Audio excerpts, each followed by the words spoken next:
Hi guys, welcome back to another deep dive into one of history's most fascinating civilizations. Tonight, we're going to journey together through the mist-shrouded peaks of the Andes Mountains, where an empire once stretched across nearly 3,000 miles of some of the most challenging terrain on Earth. We're talking about the Inca Empire, known to its people as Tawantinsuyu, which means the four regions in their native Quechua language. This wasn't just any empire.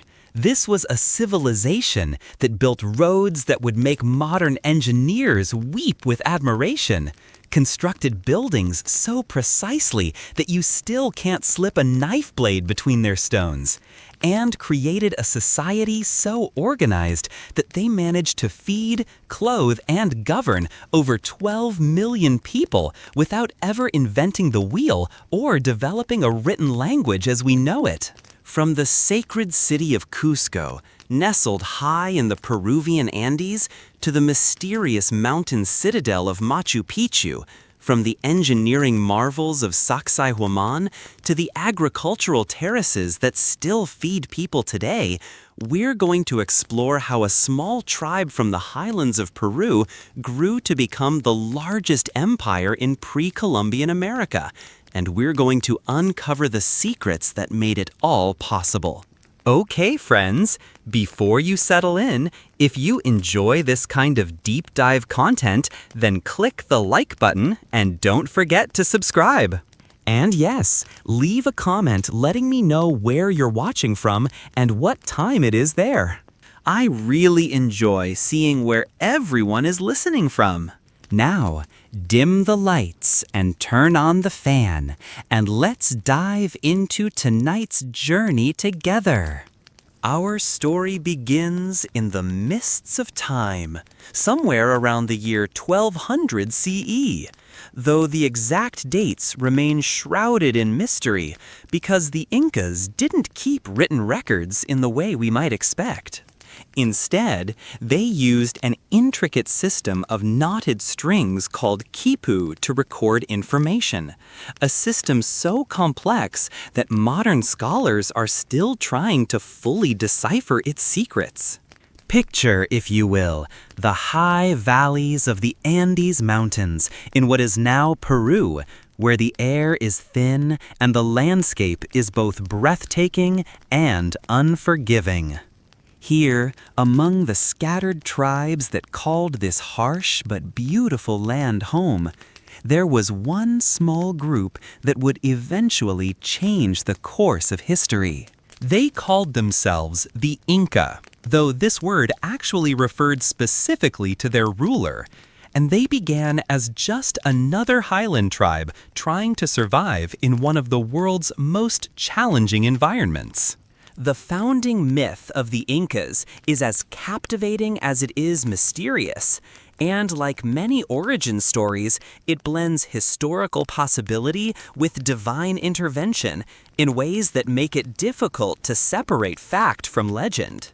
According to the stories passed down through generations of Inca oral tradition, the first Inca ruler was a man named Manco Capac, who emerged from the sacred lake of Titicaca along with his sister wife, Mama Oclo. Lake Titicaca, which sits at an elevation of over 12,000 feet above sea level on the border between modern Peru and Bolivia, was considered the birthplace of the sun god Inti, the most important deity in the Inca pantheon.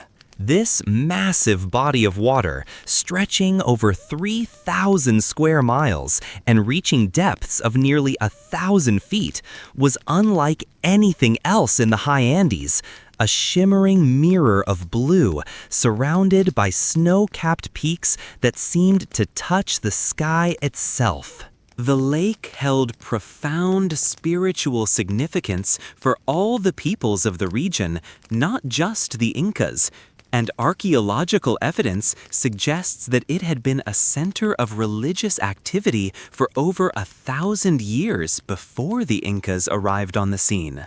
The Tiwanaku civilization, which flourished around the lake from about 300 to 1000 CE, built elaborate ceremonial centers on its shores and created some of the most sophisticated stone architecture in the pre-Columbian Americas. The ruins of Tiwanaku, with their massive stone blocks and precise astronomical alignments, would later influence Inca architecture and religious practices, demonstrating the continuity of cultural traditions in the Andes that stretched back far beyond the imperial period. The legend tells us that Inti, the sun god, gave Manco Capac a golden staff and told him to travel north until he found a place where the staff would sink completely into the ground with a single thrust. This would be the sign that he had found the perfect location to establish his capital city. But the myth contains layers of meaning that extend far beyond its surface narrative. The golden staff, called a Tupac Yauri in Quechua, was not just a practical tool for testing soil depth and fertility, but also a symbol of divine authority and cosmic connection. Gold, which the Incas called the sweat of the sun, represented the physical manifestation of Inti's power on earth, while the act of thrusting the staff into the ground symbolized the union of heaven and earth that would characterize Inca rule.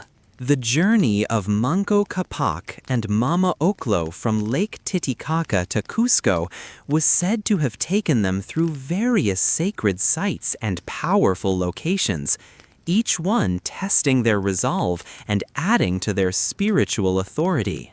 They encountered other groups of people during their travels, sometimes engaging in diplomatic negotiations, sometimes demonstrating their divine power through miraculous acts. These encounters, while probably mythologized over time, likely reflect the actual process by which early Inca leaders established their authority over the diverse populations of the Central Andes through a combination of religious claims, practical benefits, and strategic alliances. Manco Capac and Mama Oclo traveled for many days through the high Andes, testing the golden staff in various locations, but nowhere did it penetrate the earth completely. Finally, they arrived at a fertile valley surrounded by protective mountains, a place the local people called Cusco, which means navel of the world in Quechua. Here, when Manco Capac thrust the golden staff into the earth, it disappeared completely, swallowed by the rich soil, as if the land itself was welcoming its destined rulers. This was around the year 1200 CE, and from this humble beginning would grow an empire that would eventually stretch from modern-day Colombia in the north to Chile in the south, and from the Pacific Ocean in the west to the edges of the Amazon rainforest in the east. But the reality of the early Inca settlement was far less magical and much more practical than the legend suggests. Archaeological evidence indicates that the Cusco Valley was already inhabited by several different groups when the Incas arrived, and rather than simply claiming the land by divine right, the early Incas had to engage in the complex work of diplomacy, alliance building, and yes, sometimes conflict, to establish themselves as the dominant force in the region. The valley was attractive for settlement because of its fertile soils, reliable water sources, and strategic location at the intersection of important trade routes that connected the highlands with the coast and the Amazon basin. The process of establishing Inca dominance in the Cusco Valley probably took several generations, and involved a complex series of negotiations, intermarriages, military campaigns, and cultural exchanges with the existing population. The early Incas were skilled at identifying and co-opting local leaders, offering them positions of authority within the emerging Inca hierarchy in exchange for their loyalty and support. They also adopted and adapted local religious practices and cultural traditions, creating a syncretic system that honored existing beliefs while establishing the supremacy of their own deities and customs. Archaeological excavations in and around Cusco have revealed evidence of continuous occupation dating back thousands of years before the Incas, with successive layers of construction and reconstruction that tell the story of the valley's complex history. The early Inca structures, while impressive, were built on foundations laid by earlier peoples, and many Inca techniques and practices show clear influences from the cultures that preceded them. This pattern of cultural continuity and adaptation would become a hallmark of Inca imperial expansion, as they consistently demonstrated a remarkable ability to incorporate the best elements of conquered cultures into their own evolving civilization. The early Inca rulers, following Manco Capac, included figures like Sinchi Roca, Yoke Yupanqui, and Maita Capac, though the historical details of their reigns remain largely mysterious, as much legend as fact. These legendary rulers are said to have consolidated Inca control over the Cusco Valley, established the basic institutions of Inca government, and begun the process of cultural and religious development that would eventually characterize the mature empire. Sinchi Roca, whose name means generous prince, was supposedly responsible for establishing many of the ceremonial and administrative practices that would later be elaborated into the complex imperial system. Loke Yupanqui, the left-handed memorable one, was credited with establishing the Ayu system of social organization and with beginning the construction of the elaborate irrigation systems that would make intensive agriculture possible in the valley. Maita Capac, whose name suggests association with the Huacas, or sacred places that were so important in Andean religion, was said to have expanded Inca influence beyond the immediate Cusco area for the first time, establishing the precedent for the imperial expansion that would come later. What we do know is that for the first 200 years of their existence, the Incas remained a relatively small and local power, controlling perhaps a few dozen square miles around their capital city of Cusco. They were skilled farmers who had learned to work the challenging Andean terrain, creating terraced fields called andenes that allowed them to grow crops on steep mountainsides. These agricultural terraces were marvels of engineering that required careful planning, precise construction, and ongoing maintenance. Each terrace had to be built with proper drainage to prevent erosion, with retaining walls strong enough to hold tons of soil and water, and with access paths that allowed farmers to tend their crops and transport their harvests. The construction of these terraces was a community effort that brought together families and clans in cooperative work parties that combined practical labor with social bonding and religious ceremony. The work was typically organized around the agricultural calendar, with terrace construction and maintenance taking place during the dry season when other farming activities were less demanding. These work parties, called Aini, were based on principles of reciprocal labor exchange that would later become fundamental to the imperial Mita system. Families would work together on one another's terraces, with the understanding that the labor they provided would be returned when they needed help with their own projects. The terraces themselves were sophisticated works of engineering that demonstrated the Incas' deep understanding of soil conservation, water management, and microclimatic control. The stone retaining walls were built with careful attention to drainage, incorporating channels and outlets that prevented waterlogging while retaining enough moisture for crop growth. The terraces created microclimates that extended the growing season and allowed for the cultivation of crops at altitudes where they would not normally survive. Different levels of terraces could be used for different crops, creating a vertical archipelago of agricultural zones that maximized the productivity of the landscape. The Incas also developed sophisticated techniques for soil management that allowed them to maintain the fertility of their terraced fields over many generations. They used organic fertilizers, including llama and alpaca dung, human waste, and composted plant materials. They practiced crop rotation and intercropping techniques that maintained soil nutrients while maximizing yields.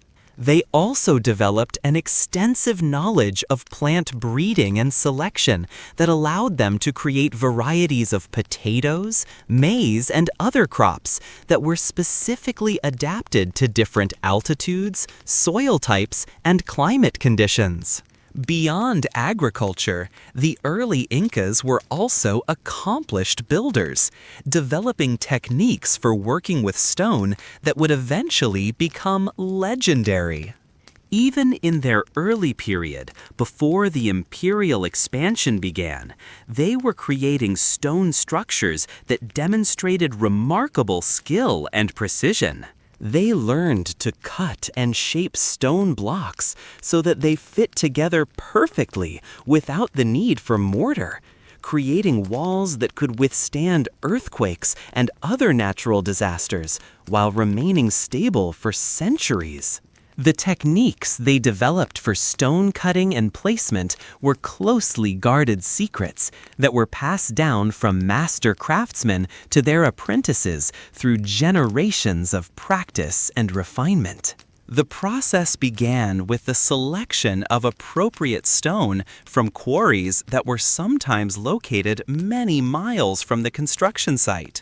The Incas developed sophisticated techniques for splitting and shaping stone using bronze tools, wooden wedges, and careful application of heat and cold. They could create blocks with curved surfaces, interlocking joints, and complex three-dimensional shapes that fit together like pieces of an enormous puzzle. The transportation of these massive stone blocks from quarries to construction sites was itself a remarkable achievement. Without wheeled vehicles or large draft animals, the Incas had to rely on human labor and ingenious mechanical techniques to move stones that sometimes weighed many tons. They used wooden rollers, ramps, and pulleys to transport blocks over rough terrain, sometimes across distances of dozens of miles. The logistics of organizing and coordinating these massive construction projects required sophisticated planning and management skills that would serve them well when they began building on an imperial scale. But they were far from the imperial power they would later become. The region around Cusco was home to many other groups with their own territories, traditions, and ambitions, and the early Incas had to navigate a complex landscape of shifting alliances and rivalries. Some of their neighbors were potential allies who shared similar cultural and linguistic backgrounds, while others were competitors for control over valuable agricultural land, trade routes, and religious sites. The political situation in the central Andes during the early Inca period was fluid and dynamic, with frequent changes in the balance of power between different groups. The Incas had to develop sophisticated diplomatic skills to maintain their position, negotiating treaties, arranging marriages, and managing the complex web of reciprocal obligations that characterized intergroup relations in the region. They also had to be prepared to defend their territory against more aggressive neighbors, and to take advantage of opportunities to expand their influence when circumstances were favorable. One of the keys to early Inca success was their ability to integrate conquered or allied groups into their own social and political system without completely destroying local traditions and leadership structures. When they gained control over a new territory, they typically allowed local leaders to maintain their positions as long as they acknowledged Inca supremacy and fulfilled their obligations for tribute and military service.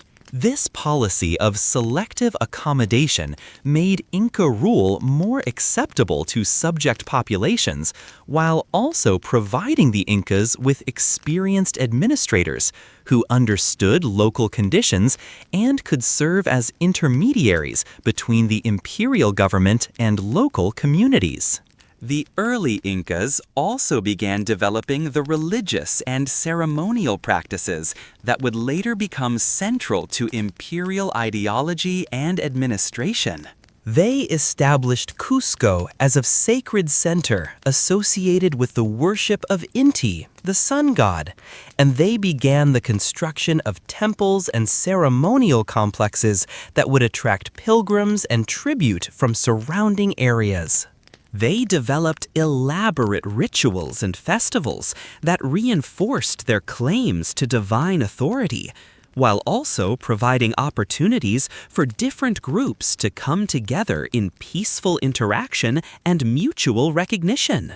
The transformation of the Incas from a local tribe to a continental empire began in earnest during the reign of the 9th Inca ruler, a man whose name has echoed through history, Pachacuti, Inca Yupanqui, often known simply as Pachacuti, which means earthshaker or transformer of the world. Pachacuti came to power around 1438 CE, and his reign marked the beginning of what historians call the imperial period of Inca history. Under his leadership, the Incas would begin their dramatic expansion beyond the Cusco Valley, setting in motion the events that would create the largest empire in pre-Columbian America. Pachacuti's rise to power was itself dramatic and filled with the kind of intrigue that would make for compelling storytelling even if it weren't historically significant.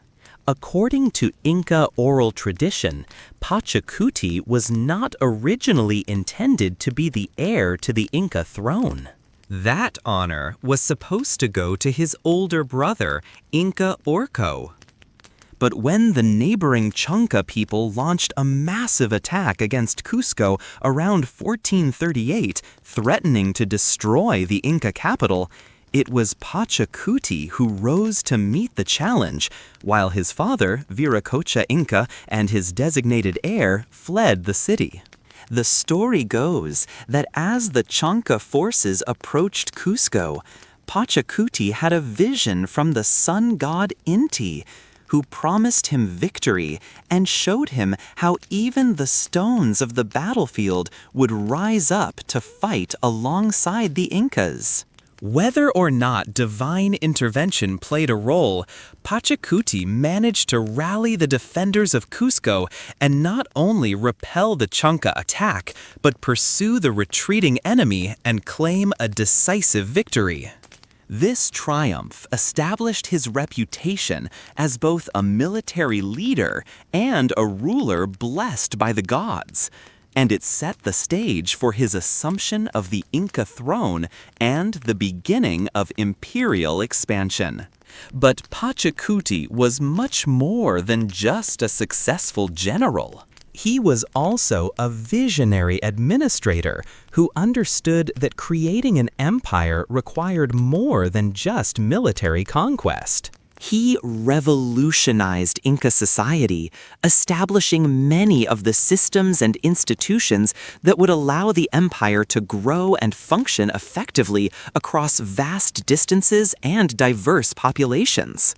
One of his most important innovations was the development of the IU system, a form of social organization based on extended family groups that served as the basic building blocks of Inca society. Each ILU was responsible for providing labor for public works projects, soldiers for the army, and tribute to the imperial government, but in return, the state provided security, disaster relief, and access to resources from across the empire. Pachacuti also began the massive construction projects that would become hallmarks of Inca civilization. He rebuilt Cusco as a proper imperial capital, creating the magnificent stone architecture that still amazes visitors today. The centerpiece of his new Cusco was the Coricancha, or Temple of the Sun, a complex dedicated to Inti that was covered in gold and filled with sacred objects from across the empire. The temple was built with the precision stonework that would become the signature of Inca architecture, using massive blocks of stone fitted together so perfectly that no mortar was needed to hold them in place. The Coricancha was much more than just a single temple building. It was an entire complex of interconnected structures that served as the religious and ceremonial heart of the empire. The main temple itself was a marvel of architectural precision, with walls that were perfectly straight and corners that met at exact right angles. The interior was lined with gold plates that caught and reflected the light of the sun as it moved across the sky throughout the day, creating a brilliant display that reinforced the connection between the temple and the solar deity it honored. Surrounding the main temple were smaller shrines dedicated to other important deities in the Inca pantheon. There was a temple to Mama Quia, the moon goddess, decorated with silver that complemented the gold of the main temple. There were shrines to the thunder god Ilapa, to the earth mother Pachamama, and to the creator god Viracocha. Each of these subsidiary temples was built with the same attention to precision and detail as the main structure, creating a harmonious complex that represented the entire Inca cosmos in architectural form. The complex also included living quarters for the priests who served the temples, storerooms for the valuable offerings and ceremonial objects used in religious rituals, and workshops where skilled craftsmen created the textiles, metalwork, and other items needed for imperial ceremonies. There were gardens where sacred plants were cultivated, courtyards where religious festivals and ceremonies were held, and observation platforms where priest astronomers could track the movements of celestial bodies and maintain the complex calendar system that governed Inca religious and administrative life. The construction of the Coricancha required the coordination of hundreds of skilled workers over a period of many years. Master stonemasons quarried and shaped the massive granite blocks used in the construction, while specialist craftsmen created the gold and silver decorations that adorned the interior. Teams of workers transported materials from distant quarries and workshops, and architects and engineers planned and supervised the complex process of construction. The project served not only to create a magnificent religious center, but also to demonstrate the organizational capabilities and resources of the emerging empire. The techniques used to create these architectural marvels remain somewhat mysterious even today. The Incas had no iron tools, no wheeled vehicles, and no large domesticated animals like horses or oxen to help with heavy lifting. Yet they were able to quarry, transport, and precisely fit stones weighing many tons, some of them transported from quarries dozens of miles away. They developed a sophisticated understanding of engineering principles, creating buildings that could withstand the frequent earthquakes that shake the Andes Mountains. The secret lay partly in their understanding of how to cut and shape stones so that they fit together like three-dimensional puzzles, with each block locking into place with its neighbors in ways that actually made the structures stronger during seismic activity. The process of creating these precisely fitted stone blocks was incredibly time-consuming and required extraordinary skill. Each stone had to be individually shaped to fit with its neighbors, a process that involved repeated lifting, testing, grinding, and reshaping until the perfect fit was achieved. The Inca stonemasons developed techniques for creating templates and guides that helped them achieve the precise angles and curves needed for each block. They used bronze tools for the fine work, but much of the shaping was done through patient grinding with abrasive stones and sand. The transportation of the massive stones was accomplished through a combination of human labor and mechanical ingenuity. Teams of workers used ropes, wooden rollers, and earthen ramps to move the blocks from quarries to construction sites. For the largest stones, they sometimes had to construct special roadways with reinforced surfaces that could support the enormous weights.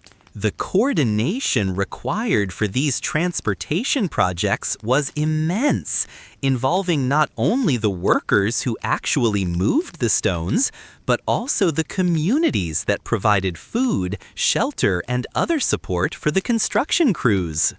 Beyond the technical aspects of their building techniques, the Incas also developed a distinctive architectural aesthetic that reflected their worldview and social organization.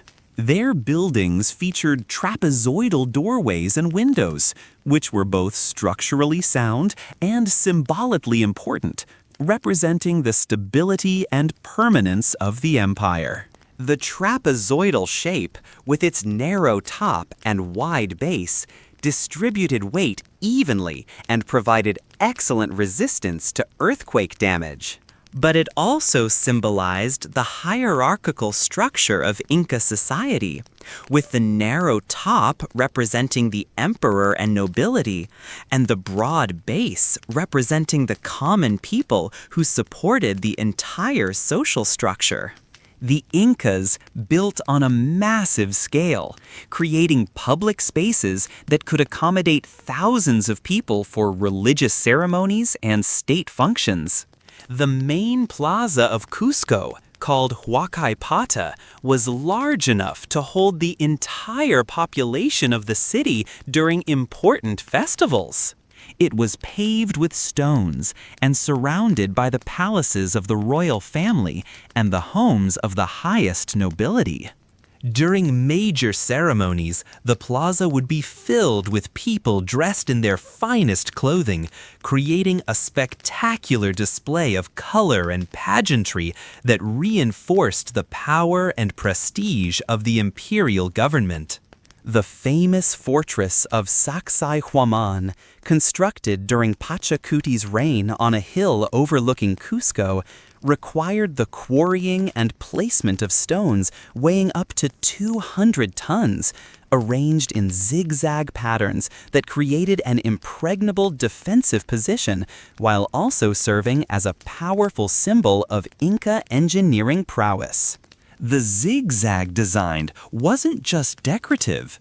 It provided multiple angles of fire for defenders and made it much more difficult for attackers to coordinate their assault.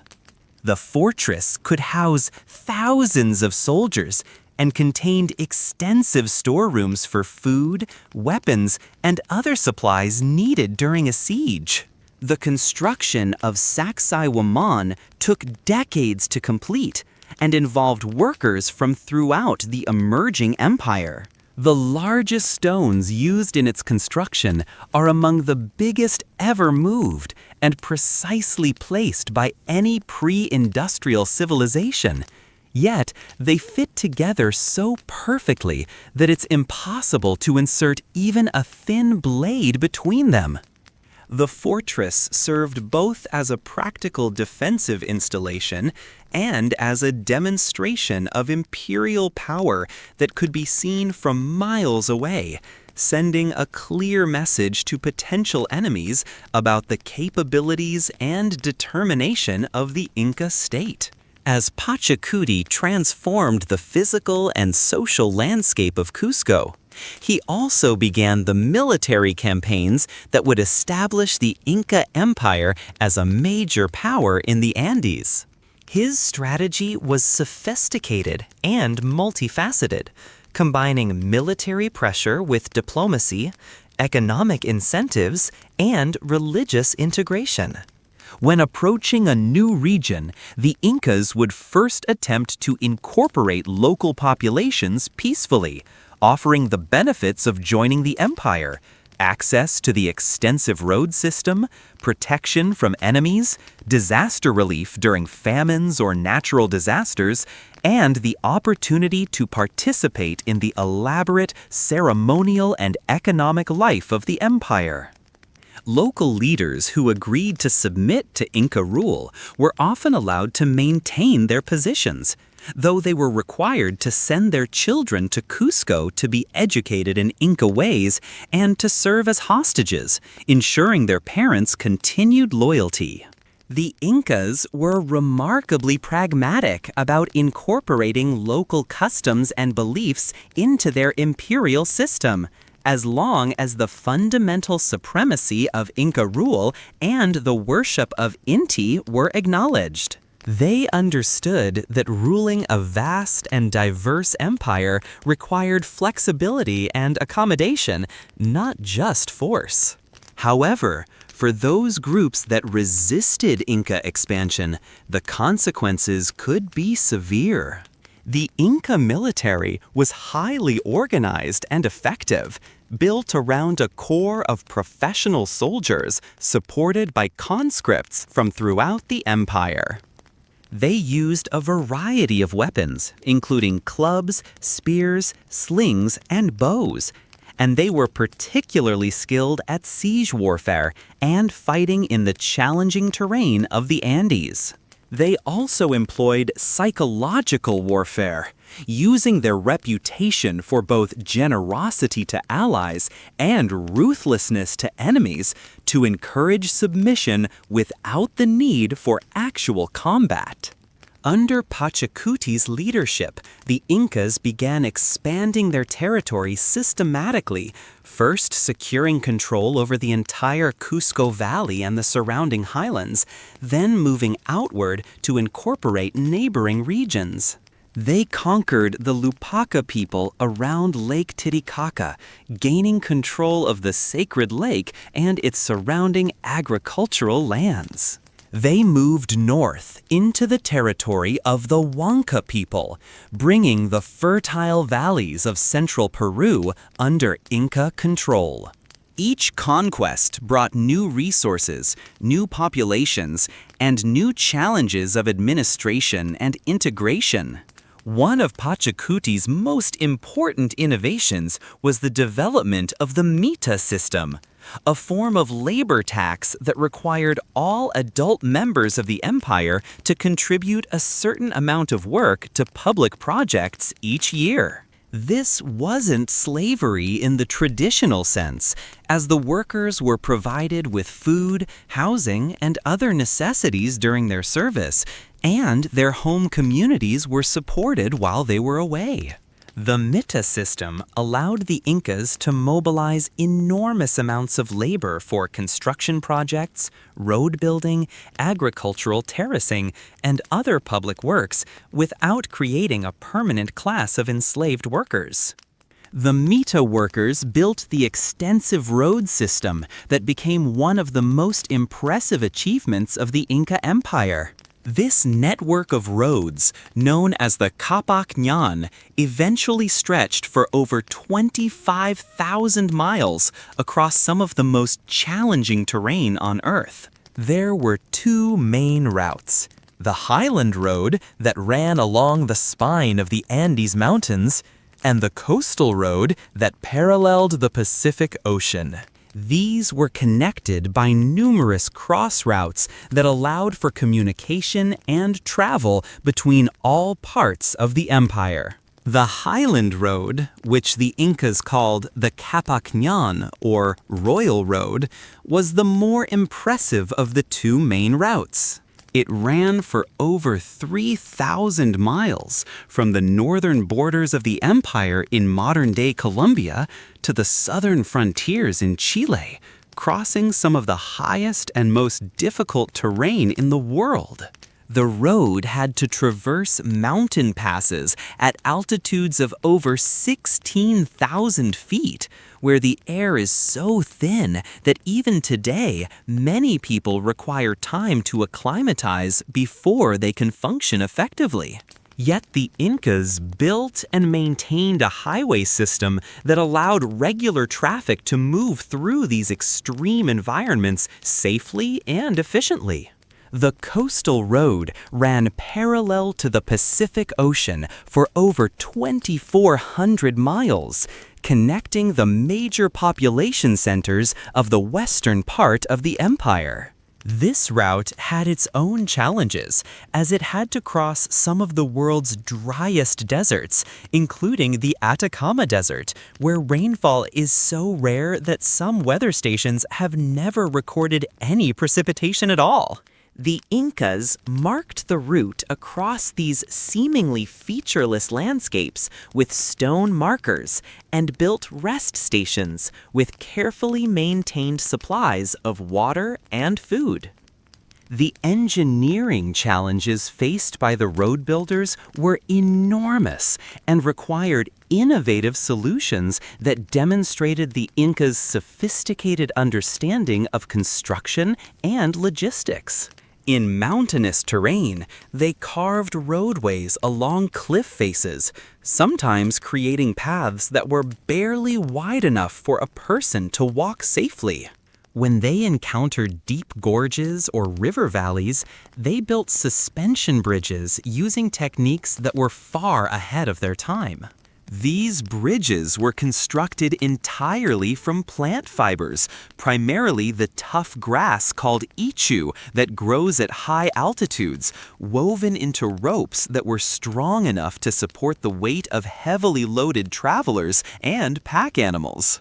The suspension bridges of the Incas were marvels of engineering that required constant maintenance and replacement.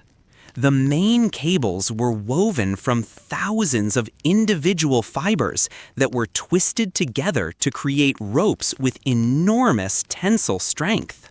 These cables were anchored to massive stone foundations on either side of the crossing, and the bridge deck was suspended from the cables using a network of smaller ropes.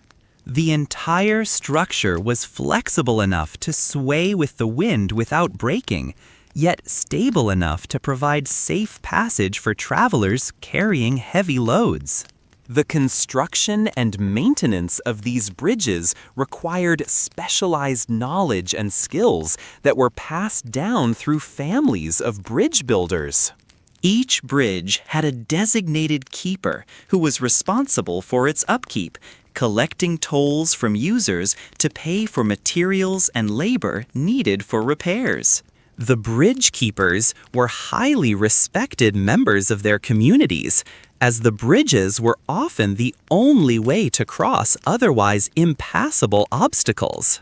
The destruction of a bridge could isolate entire regions and disrupt trade and communication across vast areas. The Inca roads were engineering marvels that had to overcome incredible obstacles. In the mountains, they carved paths along cliff faces, built suspension bridges across deep gorges, and created stairs to climb steep slopes. In the coastal deserts, they marked routes across seemingly featureless terrain and built rest stops with supplies of food and water. The roads varied in width, from narrow footpaths in the most difficult terrain to broad highways wide enough for groups of travelers and pack animals. They were paved with stone in many sections and included drainage systems to prevent erosion during the rainy season. The construction techniques used for the roads varied depending on the terrain and local conditions. In rocky areas, the roadway was often cut directly into the stone, creating a durable surface that required minimal maintenance. In softer ground, the road was built up with layers of stones and gravel, with larger stones forming the foundation and smaller materials creating the travel surface. In marshy or unstable areas, the builders constructed causeways elevated above the surrounding terrain, using techniques similar to those employed for building agricultural terraces. The road system included numerous engineering features designed to handle the extreme weather conditions found in the Andes. Drainage channels directed water away from the roadway during the rainy season, preventing erosion that could make sections impassable. Retaining walls held the roadway stable on steep slopes where landslides were a constant threat. In areas prone to snow and ice, the roads were built with gentle grades and wide curves that made them safer to travel during winter conditions. Along the roads, the Incas built a network of way stations called tambos, spaced about a day's walk apart. These tambos provided shelter, food, and supplies for official travelers and served as storage depots for goods being transported throughout the empire. The tambo system was supported by local communities as part of their mita obligations, and it allowed for rapid communication and efficient transportation of goods across vast distances. Professional messengers called chasqui could carry messages from one end of the empire to the other in a matter of days, running in relays and using the tambo system for rest and resupply. The tambos varied in size and complexity depending on their location and the amount of traffic they served. The largest tambos were essentially small towns with multiple buildings, extensive storage facilities, and permanent staffs of administrators and workers. These major tambos were located at important crossroads, mountain passes, and other strategic points where they could serve large numbers of travelers. They typically included sleeping quarters for different classes of travelers, with the finest accommodations reserved for imperial officials and nobility, and simpler quarters for commoners and message runners. Medium-sized tambos were more common and served the majority of travelers on the road system. These facilities typically included a main building with sleeping areas, a kitchen and dining area, and storage rooms for food and supplies. There were separate areas for pack animals, with corrals for llamas and alpacas and storage for fodder. Many tambos also included workshops where travelers could repair equipment and make items needed for their journeys. The smallest tambos were simple shelters that provided basic protection from weather and a place to rest, but relied on travelers to bring their own food and supplies. These minimal facilities were typically located in remote areas where it would have been difficult to maintain fully supplied stations or along routes that saw relatively little traffic. Even these simple tombos represented significant investments in infrastructure and required ongoing maintenance and supervision. The provisioning of the tombo system was a complex logistical operation that demonstrated the sophisticated administrative capabilities of the Inca state. Local communities were assigned specific responsibilities for supporting particular tombos, providing food, fuel, and labor according to carefully calculated quotas. The goods stored at each tombo had to be appropriate for the local climate and the types of travelers who used the facility. Highland tambos stocked warm clothing and high-energy foods suitable for travel at high altitude, while coastal tambos focused on protection from sun and sand and foods that wouldn't spoil in hot, dry conditions. The Chasqui messaging system was one of the most efficient communication networks in the pre-modern world. These runners were selected for their speed and endurance, and they were trained to memorize complex messages, since the Incas didn't use written language in the conventional sense. A Chasqui runner would typically cover about 150 miles in a day, passing messages to the next runner in the relay system. This allowed the Inca Emperor in Cusco to communicate with provincial governors and military commanders throughout the empire with remarkable speed and efficiency. The Chasqui runners were organized in a hierarchical system that ensured reliability and security of communications. The most important messages were carried by senior runners who had proven their reliability over many years of service. These elite Chasqui were capable of covering great distances quickly while accurately memorizing and transmitting complex information. They were well compensated for their services and held positions of respect within their communities. Training for Chasqui runners began in childhood, with young boys being selected based on their physical capabilities and mental aptitude. The training program was rigorous and comprehensive, including not only running and endurance exercises, but also memory training, instruction in proper protocols for handling different types of messages, and education about the geography and administration of the empire. Successful completion of the training program guaranteed a position as a professional messenger with regular pay and high social status. The Chasqui system included elaborate security measures to prevent the interception or corruption of messages. Runners carried identifying tokens that proved their official status, and tombo keepers were trained to recognize authorized messengers and to refuse service to anyone who couldn't provide proper credentials.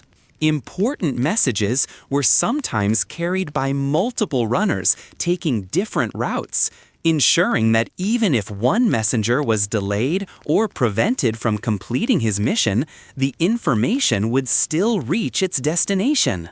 As the empire expanded under Pachacuti and his successors, the Incas developed increasingly sophisticated systems for governing their diverse populations. They divided the empire into 4 regions, or suyus, each extending outward from Cusco like the 4 cardinal directions. Chinchai Suyu extended northwest toward modern-day Ecuador and Colombia. Antisuyu stretched northeast toward the Amazon basin. Kolai Suyu encompassed the southeastern territories, including the Lake Titicaca region and extending into modern-day Bolivia and Chile, and Kanti Suyu covered the southwestern coastal regions. This 4-part division gave the empire its name, Tawantin Suyu, meaning the four regions together. Each suyu was governed by an apu, a high-ranking noble who reported directly to the Inca Emperor. Below the apu were various levels of provincial and local administrators, creating a hierarchical system that allowed for centralized control while accommodating local needs and customs. The Incas were careful to staff these administrative positions with a mixture of ethnic Incas from the Cusco region and local leaders from the conquered territories, creating a system that provided both imperial control and local legitimacy. One of the most remarkable aspects of Inca administration was their ability to manage the economic life of the empire without using money in the traditional sense. Instead, they operated a sophisticated system of state-controlled production and distribution that ensured all citizens had access to basic necessities, while also supporting the elaborate ceremonial and military activities of the imperial government. Agricultural production was organized around three types of land: community land that supported local populations, state land that provided food for government officials and public works, and religious land that supported the priests and ceremonies associated with the imperial cult. The Incas were master agriculturalists who had developed techniques for farming in the challenging Andean environment that allowed them to support a population density that wouldn't be matched in the region again until modern times. They created extensive terraced fields on steep mountainsides, using sophisticated irrigation systems to bring water to crops grown at altitudes where rainfall was irregular. They developed a wide variety of potato cultivars adapted to different altitudes and climate conditions, and they were among the first people to systematically preserve food through freeze drying, taking advantage of the extreme temperature variations at high altitude to create durable food supplies. The Incas were master agriculturalists who had developed techniques for farming in the challenging Andean environment that allowed them to support a population density that wouldn't be matched in the region again until modern times. They created extensive terraced fields on steep mountainsides, using sophisticated irrigation systems to bring water to crops grown at altitudes where rainfall was irregular. They developed a wide variety of potato cultivars adapted to different altitudes and climate conditions, and they were among the first people to systematically preserve food through freeze drying, taking advantage of the extreme temperature variations at high altitude to create durable food supplies. The development of potato cultivation was one of the Incas' most important contributions to world agriculture, though the full significance of this achievement wouldn't be recognized until centuries after the Spanish conquest. The Incas cultivated over 3,000 different varieties of potatoes, each adapted to specific environmental conditions and culinary uses. Some varieties were developed for cultivation at extreme altitudes where few other crops could survive, while others were bred for storage, disease resistance, or particular nutritional qualities. The process of developing these potato varieties required generations of careful selection and breeding by Inca farmers who understood the principles of plant genetics, even though they lacked the scientific vocabulary to describe their work. They maintained seed stocks of hundreds of different varieties, carefully preserving the genetic diversity that allowed them to adapt their crops to changing conditions and to develop new varieties as needed. This genetic diversity proved crucial for food security, as different varieties would respond differently to variations in weather, disease outbreaks, and other environmental challenges. The Incas also developed sophisticated techniques for potato storage and processing that allowed them to maintain food security even during years of poor harvests. The most important of these techniques was freeze drying, which took advantage of the extreme temperature variations found at high altitudes in the Andes. During the dry season, potatoes would be spread out on the ground at night to freeze in the sub-zero temperatures, then exposed to the intense high-altitude sunshine during the day to thaw and dry.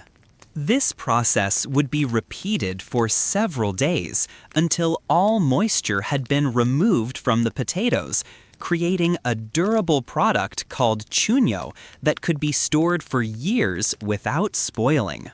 Chuño was a revolutionary food preservation technique that provided the Incas with a reliable food reserve that could sustain populations through famines, support armies on long campaigns, and feed workers on major construction projects. The freeze-dried potatoes retained most of their nutritional value while becoming light enough to transport easily over long distances. A single load of chuño could provide nutrition equivalent to several times its weight in fresh potatoes, making it an ideal food for the mobile lifestyle required by imperial expansion and administration. The Incas also cultivated numerous other crops that were adapted to the diverse environmental conditions found throughout their empire. Quinoa, a high-protein grain that grew well at high altitudes, was another staple crop that provided essential nutrients and could be stored for extended periods. Amaranth provided additional protein and was particularly valued for its ceremonial significance. Various types of beans, squashes, and other vegetables were cultivated in the warmer valley regions, while tropical crops like coca, peppers, and fruits were grown in the eastern slopes of the Andes.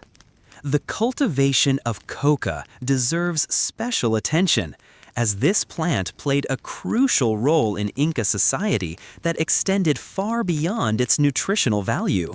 Coca leaves contain natural stimulants that help combat altitude sickness, suppress hunger, and provide energy for physical labor. For people living and working at the extreme altitudes common in the Inca Empire, coca was not a luxury, but a necessity that made normal life possible. The leaves were chewed with lime or ash to activate their beneficial compounds, providing sustained energy and endurance that were essential for the demanding physical labor required by imperial projects. Coca also had profound religious and social significance in Inca culture. It was considered a sacred plant that connected humans with the spiritual world, and coca leaves were used in divination ceremonies, religious rituals, and offerings to the gods. The production and distribution of coca were carefully controlled by the imperial government, both because of its practical importance and because of its sacred status. The finest quality coca was reserved for the emperor, the nobility, and the priesthood, while lesser grades were distributed to workers and soldiers as part of their rations. The agricultural surplus produced by these techniques allowed the Incas to support large populations of specialized craftspeople, administrators, priests, and soldiers. They developed sophisticated techniques for working with textiles, metals, ceramics, and stone, creating goods that were both functional and beautiful. Inca textiles were particularly prized, made from the wool of llamas, alpacas, and vicuñas, using techniques that produced cloth of extraordinary fineness and durability. The most valuable textiles were made from vicuña wool, which was so soft and fine that it was reserved exclusively for the imperial family and the highest nobility. The production of textiles was one of the most highly developed crafts in the Inca Empire, representing both practical necessity and artistic achievement of the highest order. The Incas had access to excellent raw materials in the form of wool from their domesticated camelids, but they also developed sophisticated techniques for processing plant fibers into textiles. Cotton was cultivated in the warmer coastal and valley regions and was used to create lighter fabrics suitable for hot weather and ceremonial occasions. The process of creating fine textiles began with the careful selection and breeding of animals that produced the highest quality wool. Vicuñas, the wild relatives of llamas and alpacas, produced the finest wool of all, but these animals couldn't be domesticated and had to be captured and sheared in elaborate communal hunts called chaku that involved hundreds of participants. These hunts were carefully regulated to ensure that the vicuña population remained sustainable, with strict rules about which animals could be sheared and which had to be released unharmed. The wool processing techniques developed by Inca craftspeople were extraordinarily sophisticated, involving multiple stages of cleaning, sorting, spinning, and dyeing that transformed raw wool into thread of incredible fineness and uniformity. The spinning was done using wooden spindles that allowed for precise control over the thickness and tension of the thread. Master spinners could create thread so fine that it was almost indistinguishable from silk, yet strong enough to be woven into durable fabrics that could last for centuries. The dyeing of textiles was another area where the Incas achieved remarkable sophistication, using a wide variety of plant, animal, and mineral sources to create brilliant colors that retained their intensity over time. Red dyes came from cochineal insects that lived on cactus plants, producing a deep crimson color that was highly prized throughout the empire. Yellow dyes were extracted from various flowers and roots, while blue came from indigo plants cultivated in the warmer regions of the empire. Black was achieved using a combination of different dyes and mordants that created a deep, permanent color. The weaving techniques employed by Inca textile workers were among the most advanced in the pre-Columbian Americas, capable of creating complex patterns, three-dimensional designs, and fabrics with varying textures and weights. The most skilled weavers could create textiles with thread counts that approached those of modern machine-made fabrics, using entirely hand-operated looms and tools. These master craftspeople were supported directly by the imperial government and worked exclusively on textiles for the royal family, important ceremonies, and diplomatic gifts. Metalworking was another area where the Incas achieved remarkable sophistication. They worked with gold, silver, copper, bronze, and various alloys, creating both practical items like tools and weapons and decorative objects for religious and ceremonial use. Gold was considered the sweat of the sun, and silver the tears of the moon, and these metals were used extensively in religious contexts. The Coricancha temple in Cusco was said to be covered with gold plates, and it contained a garden where full-sized replicas of corn plants, complete with leaves and ears, were crafted entirely from gold and silver. The techniques used by Inca metalworkers were sophisticated and varied, including casting, hammering, soldering, and various forms of decoration and finishing. They were capable of creating both massive architectural elements and delicate jewelry and ornaments with equal skill. The most impressive metalwork was reserved for religious and ceremonial purposes, with entire rooms being lined with gold and silver plates that created spectacular displays of wealth and divine power. The working of gold and silver was considered a sacred activity that connected the craftspeople with the divine realm.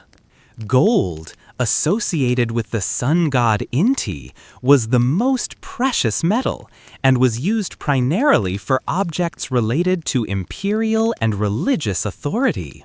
Silver, linked to the moon goddess Mamaquilla, was also highly valued and was often used in combination with gold to create symbolic representations of cosmic harmony and balance. The Incas developed sophisticated techniques for extracting and refining precious metals from ore deposits found throughout their territory. They operated mines at altitudes of over 15,000 feet, where workers labored in extremely challenging conditions to extract valuable ores. The refining process involved crushing the ore and using mercury amalgamation to separate the precious metals from the surrounding rock, a technique that required considerable knowledge of chemistry and metallurgy. Bronze working was more practical in nature, as bronze tools and weapons were essential for agriculture, construction, and military activities. The Incas were skilled at creating bronze alloys with different properties for different purposes, producing hard, sharp tools for cutting and carving, and tougher, more flexible implements for agricultural work.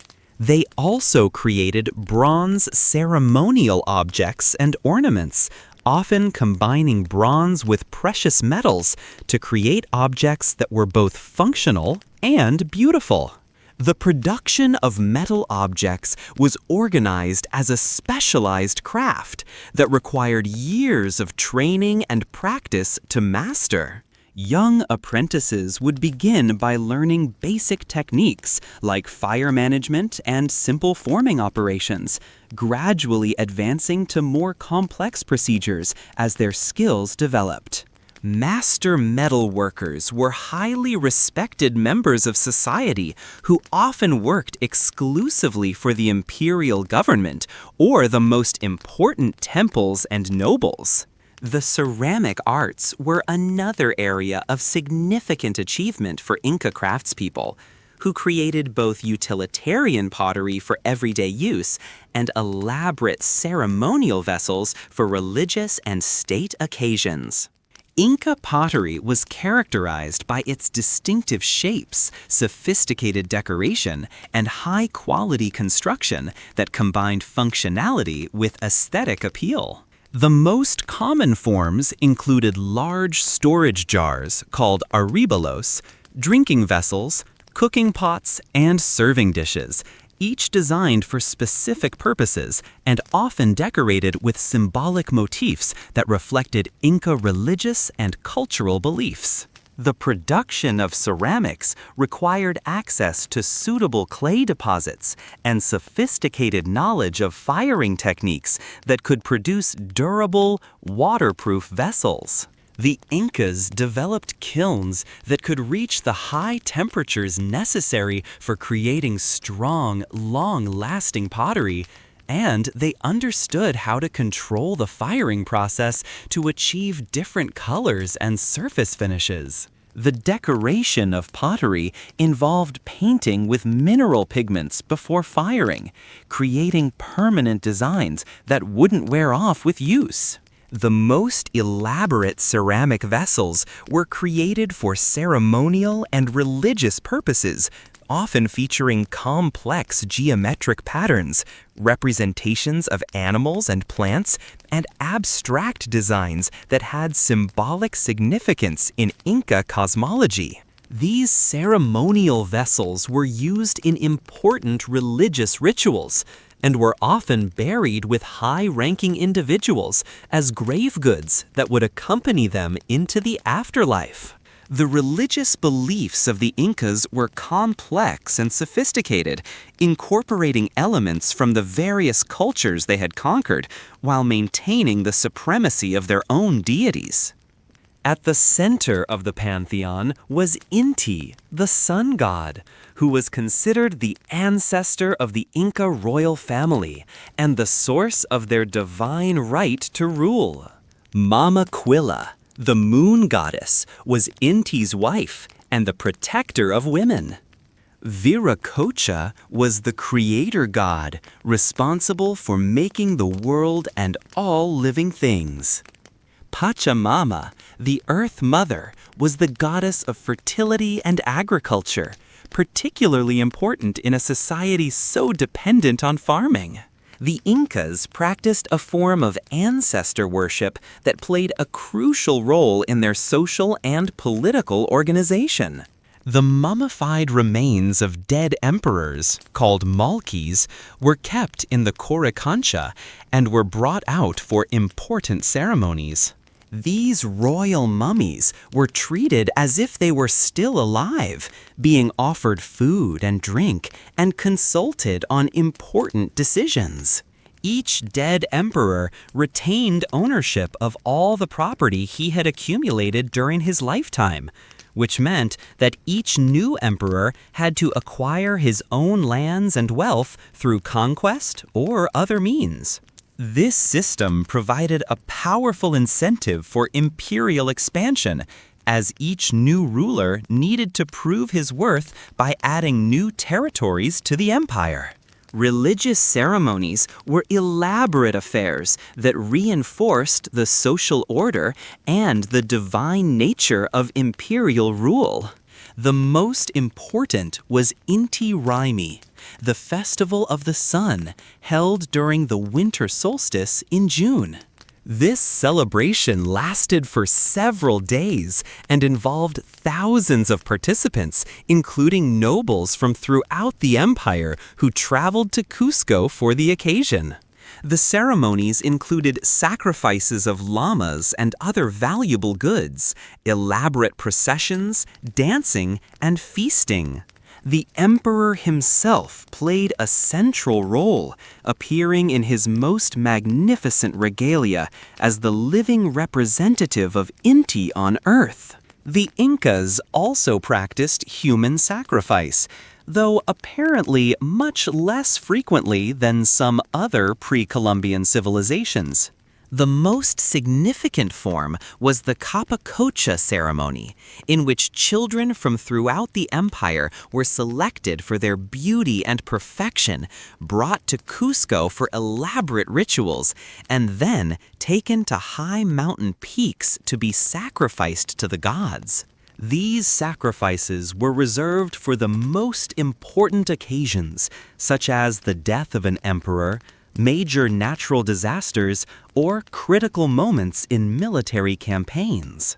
The children chosen for Capacocha were considered to be joining the gods rather than dying, and their families were honored for their contribution to the spiritual well-being of the empire.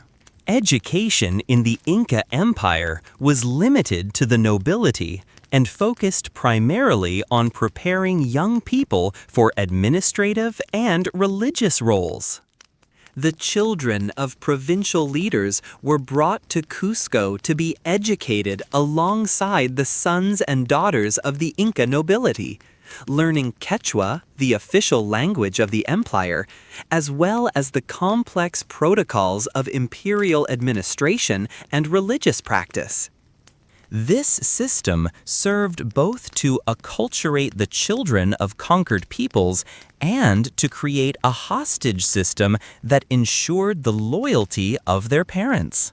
The educational system of the Incas was far more sophisticated and comprehensive than might be expected from a society that lacked written language in the conventional sense. The schools, known as yachaywasi, or houses of learning, were typically located in major administrative centers throughout the empire, with the most prestigious institution being located in Cusco itself. These schools served multiple functions. They educated the future leaders of the empire. They helped to integrate the children of conquered peoples into Inca culture, and they served as centers for the preservation and transmission of important cultural knowledge. The curriculum in these schools was comprehensive and demanding, covering not only practical skills needed for administration and leadership, but also the cultural, religious, and historical knowledge that was considered essential for members of the ruling class. Students learned to speak Quechua fluently and correctly, mastering not only basic communication, but also the formal, ceremonial language used in official contexts. They studied the complex protocols of imperial court life, learning the proper procedures for interacting with people of different ranks and the elaborate etiquette that governed official ceremonies and state functions. Religious education was a central component of the curriculum, as future leaders needed to understand the theological foundations of imperial authority and the proper procedures for conducting the religious ceremonies that were so important to imperial legitimacy. Students learned the stories and attributes of the major deities in the Inca pantheon, the significance of various religious festivals and ceremonies, and the complex calendar system that governed religious and agricultural activities throughout the empire. Historical education focused on the official version of Inca history that supported the legitimacy of imperial rule, including the founding myths, the achievements of past emperors, and the expansion of the empire. Students learned to recite long historical narratives that preserved important cultural memories while also reinforcing the divine nature of imperial authority and the benefits that Inca rule brought to subject populations. Mathematical and astronomical education was also important, as future administrators needed to understand the complex systems used for calculating tribute obligations, managing agricultural production, and maintaining the calendar system. Students learned to use quipus for recording numerical information and may have been taught more advanced mathematical concepts needed for engineering and construction projects. Practical training was an essential part of the educational program, with students learning the skills needed for effective administration and leadership. This included training in public speaking, negotiation, and conflict resolution, as well as practical experience in managing construction projects, organizing labor, and supervising agricultural activities. Advanced students might be assigned to work with experienced administrators in provincial centers, gaining hands-on experience in imperial government.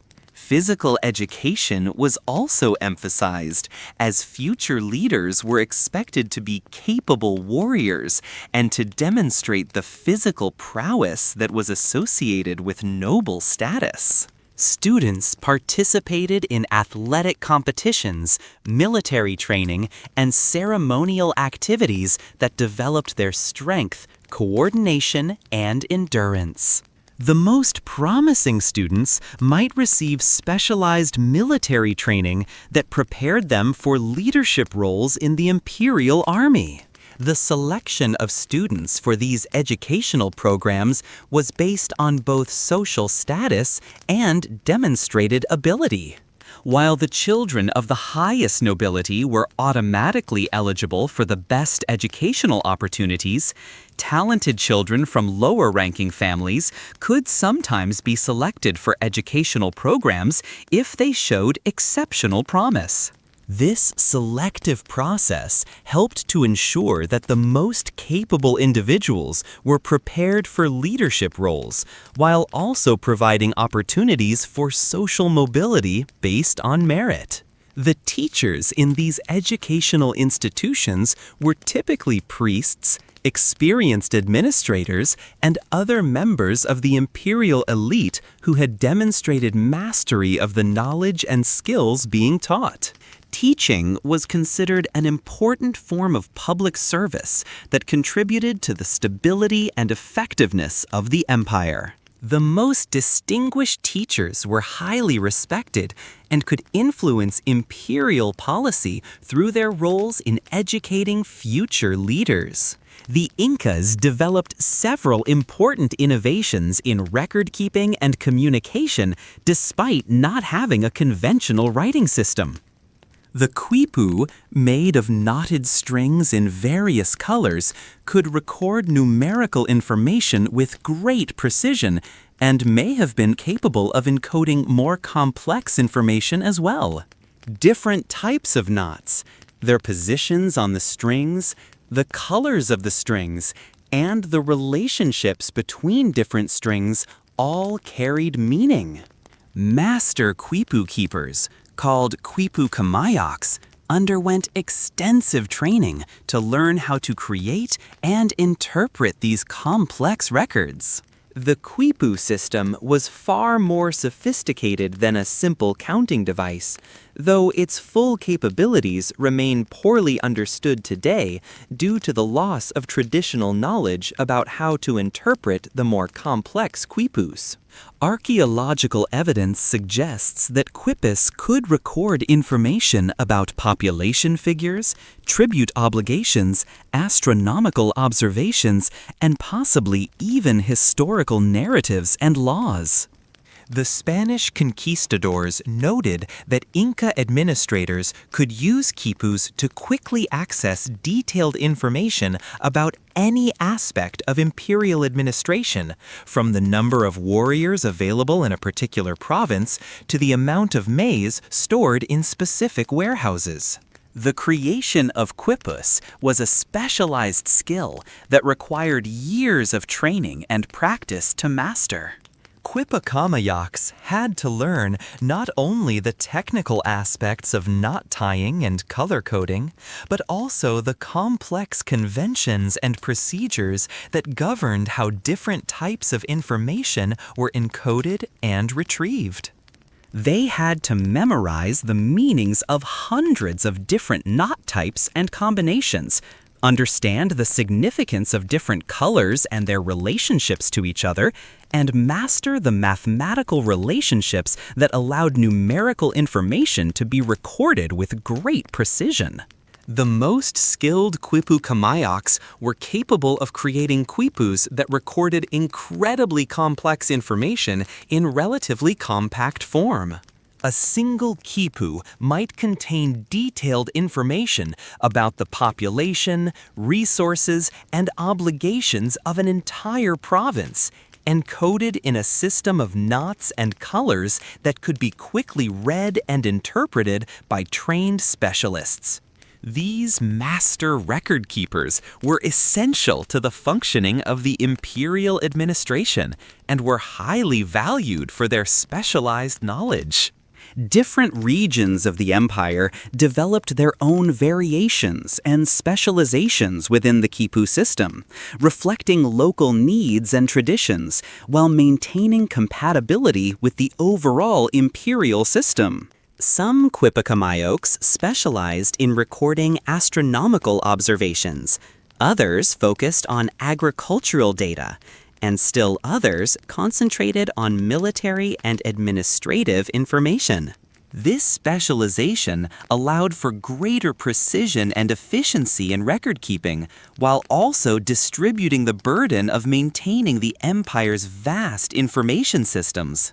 The training of new quipukamayaks was a lengthy process that typically began in childhood and continued for many years. Young apprentices would start by learning basic knot-tying techniques and the meanings of simple color codes, gradually progressing to more complex forms of encoding and interpretation.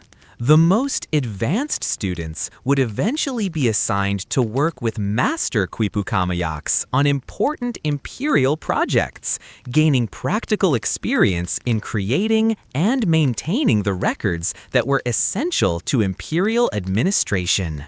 Unfortunately, most quipus were destroyed during the Spanish conquest, and the knowledge of how to read them was lost, leaving modern scholars with only partial understanding of this sophisticated record-keeping system. The Spanish colonial authorities initially attempted to use quipus for administrative purposes, recognizing their effectiveness and accuracy, but eventually banned their use as part of broader efforts to suppress indigenous culture and impose European administrative systems. Recent archaeological discoveries have provided new examples of quipus and have led to renewed efforts to understand how they functioned. Scholars have made progress in decoding the numerical aspects of quipu records and have identified patterns that suggest the existence of more complex encoding systems for non-numerical information. However, the full recovery of quipu literacy remains an elusive goal that would require much more extensive research and possibly the discovery of additional examples with known contents that could serve as translation keys. The reign of Pachacuti, which lasted until around 1471 CE, established the foundations of the Inca Empire. But the period of greatest expansion came under his son and successor, Tupac Inca Yupanqui. Tupac Inca was both a capable administrator who continued his father's institutional innovations and a brilliant military commander who extended Inca control far beyond the original heartland around Cusco. Under his leadership, the empire expanded northward into the territory of the Chimu Kingdom along the coast of modern Peru, eastward into the edges of the Amazon basin, and southward into what is now Bolivia, Chile, and northwestern Argentina. The conquest of the Chimu Kingdom was particularly significant, as it brought under Inca control a sophisticated coastal civilization that had its own impressive achievements in engineering, agriculture, and craftsmanship. The Chimu had built an extensive irrigation system that allowed them to farm in the coastal desert, and they were skilled metal workers and textile producers. Rather than simply destroying Chimu culture, the Incas incorporated many Chimu techniques and specialists into their own imperial system, demonstrating the pragmatic approach to conquest that made their empire so successful. Tupac Inca's military campaigns took him as far south as the Malay River in central Chile, where his armies encountered fierce resistance from the Mapuche people and decided that further expansion in that direction would be too costly. To the north, he extended Inca control into what is now Ecuador, incorporating the kingdoms of Quito and other highland peoples into the growing empire. These northern conquests brought new challenges, as the peoples of Ecuador had their own sophisticated political and religious traditions that had to be accommodated within the imperial system. The expansion under Tupac Inca also brought the empire into contact with the edge of the Amazon rainforest, a very different environment from the highland and coastal regions that formed the empire's original core. The Incas established several settlements in the cloud forests on the eastern slopes of the Andes, creating a network of fortified positions that served both defensive and administrative functions. These eastern outposts were crucial for controlling access to important resources like coca leaves, tropical birds whose feathers were used in ceremonial costumes, and various plant and animal products that were valued throughout the empire. One of Tupac Inca's most remarkable achievements was the development of a sophisticated system for administering newly conquered territories. Rather than simply imposing Inca rule by force, he developed a comprehensive approach that combined military occupation with economic integration, religious accommodation, and cultural exchange.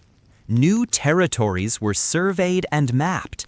Their populations were counted and organized according to the Ailu system, and their resources were cataloged and integrated into the imperial economy. The Incas also implemented a policy called mitma, which involved the strategic relocation of populations to achieve various administrative goals. Loyal populations from the Inca heartland might be moved to newly conquered territories to serve as administrators and to model proper imperial behavior. Potentially rebellious populations from frontier areas might be moved to regions deep within the empire where they could be more easily monitored and controlled.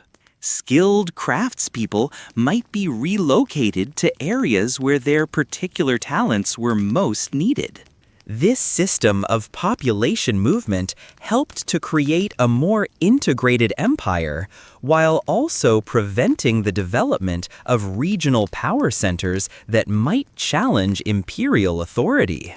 During Tupac Inca's reign, the empire reached a population of perhaps 10 to 12 million people, spread across a territory of nearly 400,000 square miles. Managing such a vast and diverse empire required increasingly sophisticated administrative systems, and the Incas rose to this challenge by developing what was arguably the most effective imperial government in pre-Columbian America.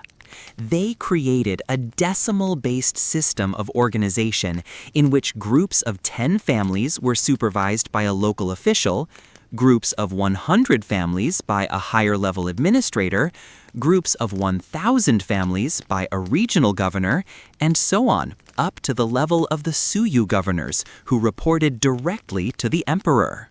This hierarchical system allowed for efficient communication and control across vast distances, while also providing multiple levels of oversight and accountability.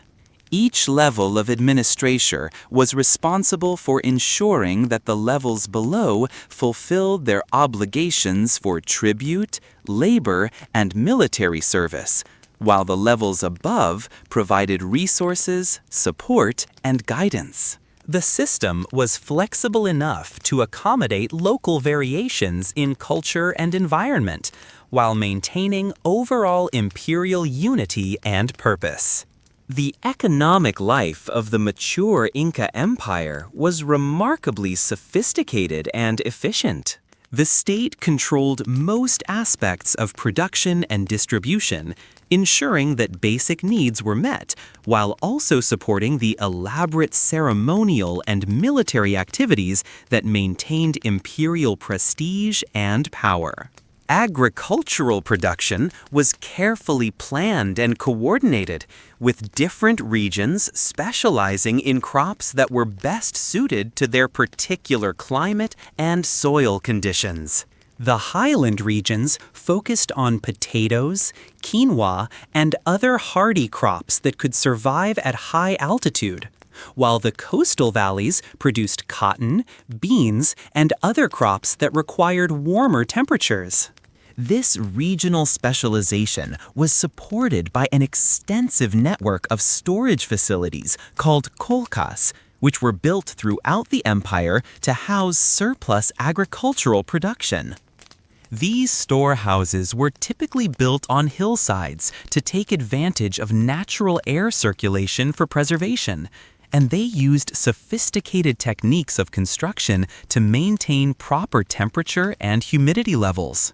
The Colcas served multiple functions. They provided insurance against local famines. They supported the Mito workers who were engaged in public construction projects, and they supplied the armies that maintained imperial expansion and control. The Inca system of food storage and distribution was so effective that Spanish chroniclers noted that the empire's storehouses contained enough food to support the entire population for several years, even if no new crops were produced. This level of food security was unprecedented in the pre-modern world and was a key factor in the empire's stability and growth. The system also supported the empire's extensive network of religious festivals and ceremonies, which required enormous quantities of food for public feasting and offerings to the gods. Craft production was similarly organized and controlled by the imperial state. The most skilled artisans were supported directly by the government and produced goods for the imperial court and for religious ceremonies. These included the master weavers who created the incredibly fine textiles reserved for the nobility, the metal workers who crafted the gold and silver ornaments that decorated temples and palaces, and the stone carvers who created the architectural masterpieces that still stand today throughout the former empire. The Incas also developed a sophisticated understanding of astronomy and mathematics that was integrated into their religious and agricultural practices. They built elaborate astronomical observatories and created precise calendars that tracked both solar and lunar cycles.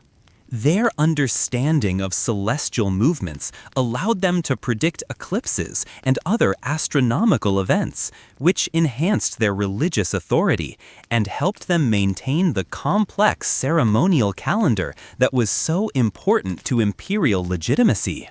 The most famous astronomical site associated with the Incas is the Intihuatana stone at Machu Picchu, a precisely carved granite pillar that serves as a solar clock and calendar. During the winter solstice, the sun sits directly above the pillar and casts no shadow, marking the moment when the sun begins its return journey northward. Similar astronomical instruments have been found at other Inca sites throughout the empire, demonstrating the widespread importance of astronomical observation in Inca culture. The reign of Tupac Inca came to an end around 1493 CE, and he was succeeded by his son Huayna Capac, who would be the last great emperor of the independent Inca Empire. Huayna Capac continued the policies of expansion and consolidation that had characterized his predecessors, but he also faced new challenges that would ultimately prove insurmountable. The empire had reached a size where effective central control was becoming increasingly difficult, and there were growing tensions between different regions and ethnic groups within the imperial system. Huayna Capac spent much of his reign dealing with rebellions in the northern provinces, particularly in the region around Quito in modern Ecuador. These northern territories had been among the most recent additions to the empire, and their integration remained incomplete. The emperor was forced to maintain a significant military presence in the north and to spend extended periods there personally, overseeing the administration of these troubled provinces. This northern focus would prove fateful, as it meant that Huayna Capac was far from the traditional capital of Cusco when he died around 1527 CE. The death of Huayna Capac created a succession crisis that would prove to be the beginning of the end for the Inca Empire. According to Inca tradition, the emperor should have been succeeded by his designated heir, but Huayna Capac's chosen successor had died before him, possibly from the same epidemic disease that killed the emperor. This left the succession open to dispute between two of Huayna Capac's sons, Huascar, who controlled the traditional southern heartland of the empire from Cusco, and Atahualpa, who commanded the loyalty of the northern provinces and the armies that had been stationed there. The circumstances surrounding the death of Huayna Capac and the outbreak of the succession crisis reveal much about both the strengths and weaknesses of the Inca imperial system. The emperor had been campaigning in the northern provinces for several years, attempting to consolidate Inca control over recently conquered territories and to suppress ongoing rebellions. His extended absence from Cusco had created tensions within the imperial administration and had given ambitious provincial leaders opportunities to build their own power bases. The epidemic disease that killed Huayna Capac was probably smallpox, though some scholars have suggested that it might have been typhus, measles, or another Old World disease to which the indigenous population had no immunity. The disease had apparently reached the Inca Empire ahead of the Spanish conquistadors themselves, spreading through trade networks and traveling from one community to another with devastating effect. This biological catastrophe significantly weakened the empire at a critical moment, killing not only the emperor, but also many other important leaders and administrators. The dispute between Huascar and Atahualpa was not simply a personal rivalry between two brothers, but reflected deeper structural problems within the empire. Huascar represented the traditional imperial establishment based in Cusco, with its ancient religious institutions, established administrative systems, and conservative approach to imperial rule. Atahualpa, on the other hand, had spent most of his life in the northern provinces and had built his power base among the military commanders and provincial administrators who were more concerned with practical effectiveness than traditional legitimacy. The civil war between Huascar and Atahualpa lasted for several years and was devastating to the empire. Both brothers commanded significant military forces and controlled important economic resources, so neither was able to achieve a quick victory over the other. The conflict divided the empire's administrative and military elite, weakened the imperial economy, and disrupted the careful balance of regional interests that had held the empire together. Villages and provinces were forced to choose sides, and the complex system of reciprocal obligations that had been the foundation of Inca administration began to break down. The military campaigns of this civil war were conducted on a scale and with an intensity that had rarely been seen during the period of imperial expansion. Both sides were fighting not just for political control, but for the very survival of their faction, and they employed tactics and strategies that were far more destructive than the relatively restrained warfare that had characterized most Inca conquests. Entire cities were besieged and captured, populations were forcibly relocated, and traditional alliances and loyalties were shattered by the demands of the conflict. Huascar initially appeared to have the stronger position, controlling the traditional heartland of the empire and having the support of the established religious and administrative hierarchy. He was recognized as the legitimate heir by the priests of the Coricancha and by many of the traditional noble families of Cusco. He also controlled the vast wealth stored in the imperial capital and had access to the extensive administrative records that were essential for governing the empire effectively. However, Atahualpa had several crucial advantages that ultimately proved decisive. He commanded the loyalty of the empire's most experienced and effective military forces, which had been hardened by years of campaigning in the difficult northern provinces. He was personally popular with the soldiers and had demonstrated his military competence through successful campaigns against rebellious provinces. Perhaps most importantly, he was willing to adopt more flexible and pragmatic approaches to governance that appealed to provincial leaders who had grown frustrated with the rigid traditionalism of the Cusco establishment. The turning point in the Civil War came when Atahualpa's forces managed to capture Huáscar in a battle near Cusco, effectively ending organized resistance to Atahualpa's rule. The capture of his rival should have marked the beginning of Atahualpa's consolidation of power over the entire empire, but instead it coincided almost exactly with the arrival of the Spanish conquistadors, creating a situation where the empire was leaderless and divided at the moment when it faced its greatest external threat. Atahualpa eventually emerged victorious from this civil war, but his victory came at an enormous cost.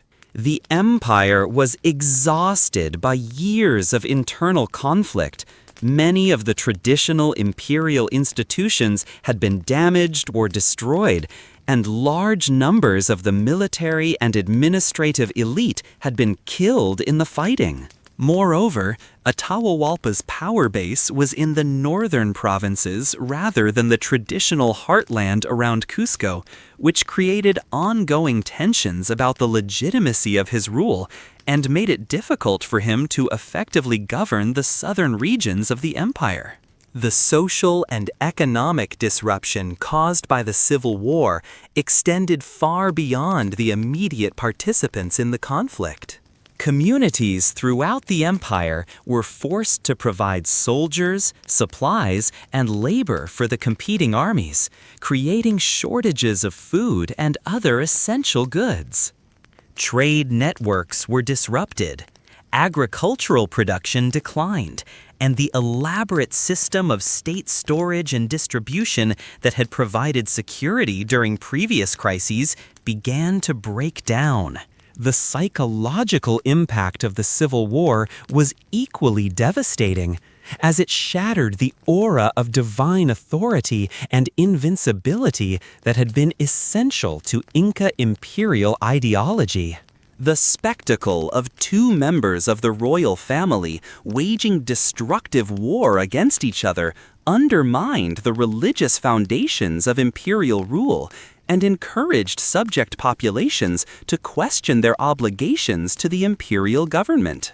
Many provinces that had been loyal to the empire for generations began to consider rebellion or alliance with external enemies. It was at this moment of imperial weakness and division that the Spanish conquistadors arrived on the scene. Francisco Pizarro and his small band of adventurers had been exploring the wealthy and powerful empire that existed in the mountains to the east. The Spanish had already conquered the Aztec Empire in Mexico, and they were eager to find similar wealth in South America. They had made several previous expeditions along the coast, gathering information about the Inca Empire and making contact with some of the coastal peoples who might serve as allies in any future conquest attempt. Pizarro himself was an experienced conquistador who had participated in the conquest of Panama and had learned valuable lessons about how to overcome indigenous American civilizations despite being vastly outnumbered.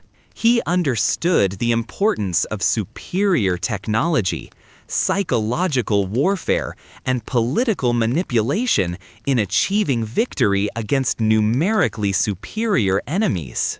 He had also learned the value of capturing indigenous leaders and using them to legitimize Spanish rule over their former subjects. The Spanish expedition that would ultimately conquer the Inca Empire was carefully planned and well equipped by the standards of the time. Pizarro had obtained official authorization from the Spanish crown for his conquest attempt, giving him legal authority to claim territory and establish colonial governments in the name of Spain. He had also secured financial backing from wealthy investors who expected to profit from the gold and silver that Spanish explorers had already discovered along the South American coast. Pizarro's expedition consisted of fewer than 200 men, a force that would normally have been insignificant against an empire of 12 million people. However, the Spanish had several crucial advantages that would prove decisive in the coming conflict. They had horses, which were unknown in the Americas, and provided them with significant mobility and psychological advantages in combat. The sight and sound of Spanish cavalry could create panic among indigenous warriors who had never encountered these animals and had no effective tactics for fighting against mounted opponents. The Spanish also had steel weapons and armor that were superior to the bronze and cloth equipment used by Inca warriors. Spanish swords and spears could cut through indigenous armor and weapons, while Spanish steel helmets and breastplates provided protection against indigenous clubs and projectiles. The Spanish also carried crossbows and primitive firearms that, while slow to load and often unreliable, were devastating to people who had never encountered them before and didn't understand how they worked. Perhaps even more important than their technological advantages, the Spanish brought with them epidemic diseases that would prove far more destructive than any weapons. Smallpox, measles, typhus, and other Old World diseases spread rapidly through indigenous populations that had no immunity to these pathogens. The demographic catastrophe caused by these epidemics weakened indigenous resistance and created social chaos that made Spanish conquest much easier than it would have been otherwise. Most importantly, perhaps, the Spanish arrived at exactly the right moment to take advantage of the political chaos and social disruption caused by the civil war between Huáscar and Atahualpa. The empire was divided against itself. Many provinces were in rebellion or considering rebellion, and the traditional systems of imperial administration and control had been weakened by years of internal conflict. The Spanish were able to exploit these divisions and present themselves as potential allies to groups that were dissatisfied with Inca rule. The Spanish also benefited from their experience in conquering other indigenous American civilizations, particularly the Aztec Empire in Mexico. They understood the importance of capturing indigenous leaders, disrupting traditional religious practices, and establishing new forms of political control that could maintain order while extracting wealth for the Spanish crown. They had developed effective strategies for managing much larger indigenous populations with relatively small Spanish forces, and they were prepared to adapt these strategies to the specific conditions they encountered in the Inca Empire. The initial encounter between the Spanish and the Incas took place at the town of Cajamarca in November 1532. Atahualpa, who had recently emerged victorious from the Civil War, was traveling with a large entourage from his victory celebrations when he agreed to meet with the Spanish. The meeting was intended to be a diplomatic encounter between two groups of leaders, but the Spanish had planned it as a trap from the beginning. When Atahualpa arrived at Cajamarca with several thousand followers, most of them unarmed courtiers and servants rather than warriors, the Spanish launched a surprise attack. The Spanish cavalry charged into the crowded plaza, while Spanish infantry attacked from multiple directions, creating chaos and panic among the Inca entourage. Atahualpa himself was captured alive, along with many of his leading nobles and administrators. Thousands of Incas were killed in what was essentially a massacre, while the Spanish suffered virtually no casualties. The capture of Atahualpa was a devastating blow to the Inca Empire, but it did not immediately result in Spanish control over the entire territory. The empire was too large and complex to be controlled by such a small Spanish force, and many provinces remained under the control of Inca administrators who had not been present at Cajamarca.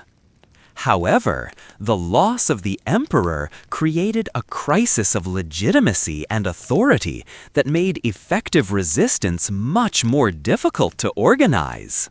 Atahualpa attempted to secure his release by offering the Spanish an enormous ransom in gold and silver, enough precious metal to fill a large room to a height taller than a man could reach. This ransom was collected from temples and palaces throughout the empire, representing centuries of accumulated wealth and artistic achievement. The Spanish accepted the ransom, but killed Atahualpa anyway, eliminating the last legitimate emperor and leaving the empire without clear leadership at a critical moment. The death of Atahualpa marked the effective end of the Inca Empire as an independent state, though resistance to Spanish rule would continue for several more decades. The Spanish installed puppet rulers from the Inca royal family, but these figures had little real authority and served primarily to legitimize Spanish control over the indigenous population.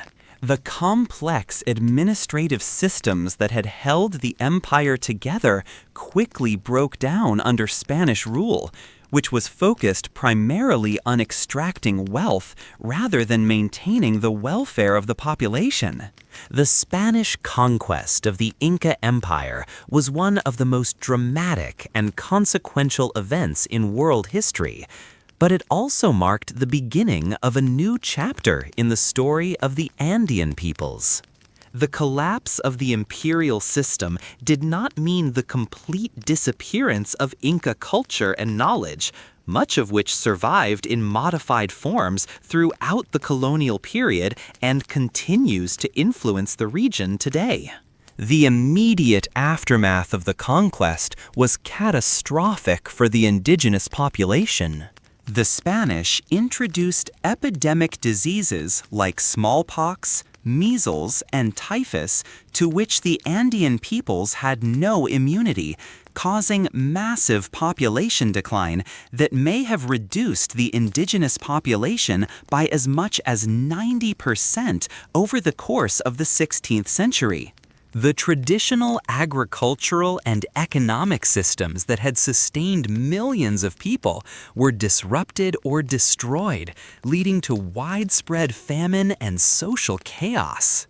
The Spanish colonial system, known as the encomienda, granted Spanish colonists the right to demand tribute and labor from indigenous communities in exchange for supposedly providing protection and Christian instruction.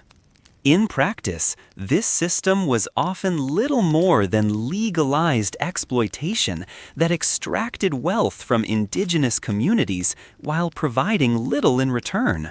The mita system was continued under Spanish rule, but was transformed from a reciprocal system of public service into forced labor for Spanish mines and plantations.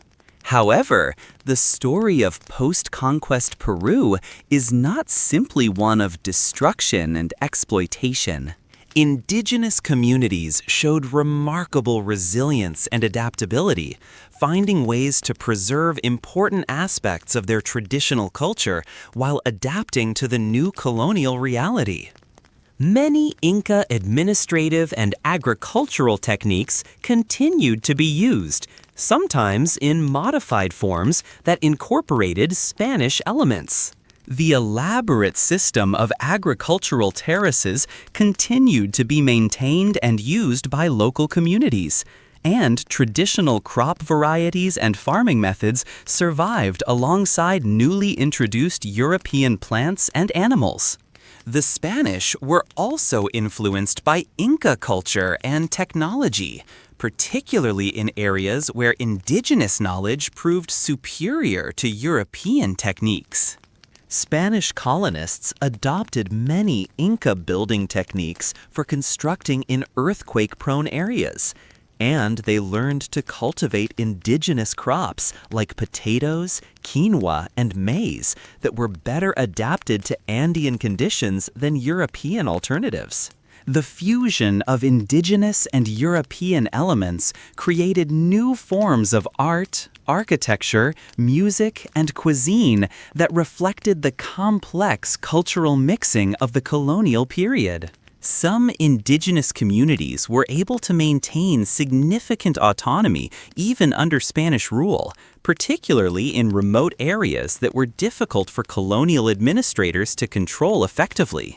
These communities often preserved traditional forms of social organization, religious practices, and cultural knowledge that provided continuity with the pre-conquest past. The community of Ollantaytambo, for example, continued to be inhabited and administered by descendants of its original Inca population, maintaining traditional architecture and urban planning that can still be observed today. The colonial period also saw the emergence of new forms of indigenous resistance and cultural expression. The most significant of these was probably the Great Rebellion led by Tupac Amaru II in 1780-1781, which drew inspiration from Inca history and symbols while challenging Spanish colonial rule. Although this rebellion was ultimately unsuccessful, it demonstrated the continuing importance of Inca identity and the persistence of indigenous political aspirations nearly 2.5 centuries after the conquest. Throughout the colonial period and into the modern era, the legacy of the Inca Empire has continued to influence the culture and identity of the Andean region. The Quechua language, which served as the lingua franca of the empire, is still spoken by millions of people throughout Peru, Bolivia, Ecuador, and other parts of South America. Traditional textile techniques, architectural styles, agricultural methods, and social practices that originated during the imperial period have been preserved and adapted by indigenous communities. The rediscovery of Inca sites like Machu Picchu in the 20th century brought renewed international attention to the achievements of the empire and helped to foster a greater appreciation for indigenous history and culture. Archaeological research has revealed the sophistication of Inca engineering, administration, and social organization, challenging earlier views that portrayed pre-Columbian American civilizations as primitive or inferior to their European contemporaries. Modern Peru has embraced its Inca heritage as an important part of national identity, though this process has not always been without controversy. The celebration of Inca culture sometimes sits uncomfortably alongside the ongoing marginalization of contemporary indigenous communities, many of whom are descendants of the empire's subjects but continue to face discrimination and economic disadvantage.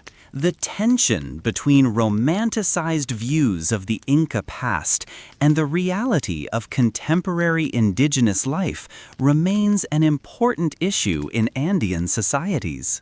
Archaeological work continues to reveal new aspects of Inca civilization, from recently discovered sites high in the Andes to new interpretations of well-known locations like Machu Picchu and Sacsayhuaman. Advanced techniques like satellite imagery, ground-penetrating radar, and computer modeling are allowing researchers to understand Inca achievements with greater precision and to appreciate the full extent of their engineering and administrative accomplishments.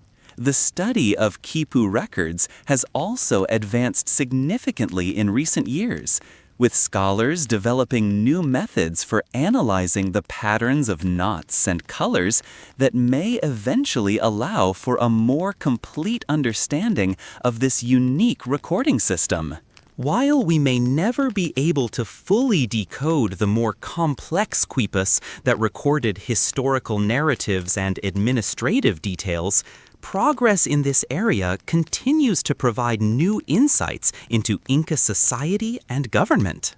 One of the most remarkable aspects of Inca civilization was their ability to create unity and coherence across an enormous and diverse territory without relying on the technologies that other great empires had used for similar purposes. They built their empire without iron tools, without wheeled vehicles, without written language as conventionally understood, and without large domesticated animals for transportation. Instead, they relied on sophisticated understanding of human organization, ingenious engineering solutions, and flexible administrative systems that could accommodate local variations while maintaining overall imperial unity. The Inca approach to empire building offers important lessons for understanding how complex societies can function across large distances and diverse populations. Their emphasis on reciprocal obligations between rulers and subjects, their integration of local customs and leadership into imperial administration, and their focus on providing security and material welfare in exchange for loyalty and service created a system that was remarkably stable and effective for over a century. The agricultural innovations of the Incas also remain relevant today, as modern researchers have recognized the value of traditional Andean farming techniques for sustainable agriculture in challenging environments. The sophisticated irrigation systems, terraced fields, and crop rotation practices developed by the Incas are being studied and sometimes revived as models for environmentally sound agricultural development. The genetic diversity of traditional Andean crops, particularly potatoes, has proven invaluable for modern plant breeding efforts aimed at developing varieties resistant to diseases and climate change. The Inca understanding of earthquake-resistant construction has also attracted attention from modern engineers and architects. The flexible joints and interlocking stone construction techniques used in Inca buildings have allowed many structures to survive centuries of seismic activity that would have destroyed buildings constructed with conventional mortar and rigid joints. These traditional techniques are being studied and adapted for modern construction in earthquake-prone areas throughout the world. Perhaps most importantly, the story of the Inca Empire demonstrates the remarkable creativity and adaptability of human societies faced with challenging environmental and social conditions. The peoples of the Andes created one of the world's great civilizations in one of its most demanding environments, developing innovative solutions to problems of transportation, communication, agriculture, and government that allowed them to build and maintain an empire of unprecedented scale and sophistication.